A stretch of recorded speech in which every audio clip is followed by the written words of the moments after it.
أصعب حاجة واجهتني هنا في الغربة وفي ألمانيا الاشتياق للأكل المصري، النفس المصري الواحد مفتقده بطريقة جامدة جدا. بقلب على الفيسبوك بالصدفة لقيت إعلانات لمنتجات مصرية وأكل مصري هنا في ألمانيا. دخلت الويب سايت ببص لقيت الأسعار فوق الخيال.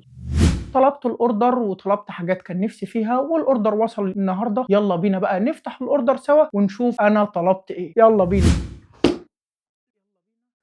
هقول لكم طلبت ايه. انا هنتفاجئ سوا دلوقتي انا طلبت ايه. نفتح الاول. بسم الله. انا هفتح دلوقتي قصادكم تمام واحده واحده. ويندوز بالجبنه، الحاجات اللي نفسي فيها بجد واللي بفتقدها جدا في المانيا.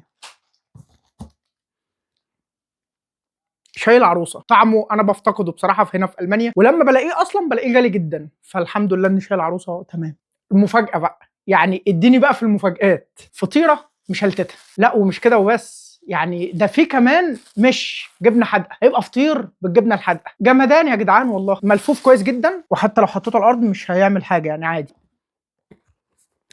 كرتونه مانجا ومانجا عويس. شكرا يا رنيم بجد. هسيب لكم لينك المنيو بتاعها في الكومنتات، واللي عايز يطلب منها يطلب. اسعارها كويسه جدا جدا جدا لاي حد عايش في المانيا. منتجات من مصر، اهم شيء ان هي منتجات من مصر، ان هي جايه بقى يا مولانا كمان بسعر محترم جدا. يلا بينا نفتح المانجا. واو، خش لي كلوز. شوف جمال المانجا وحلاوه المانجا. المنيو مليان حاجات. هسيب لكم المنيو تحت في الكومنتات يا شباب، وانتوا خشوا اتعاملوا. بالمناسبه عندها عيش بلدي وعندها حاجات كتير جدا. انا هسيبكم انتوا تتعاملوا بقى، وملوخيه ويعني ورق عنب كمان. المصريين اللي في المانيا اتدلعوا خلاص يا شباب بالموقع ده. شكرا يا رنيم. اعتبري بقى ان في اوردر جاي لشريف كل اسبوع.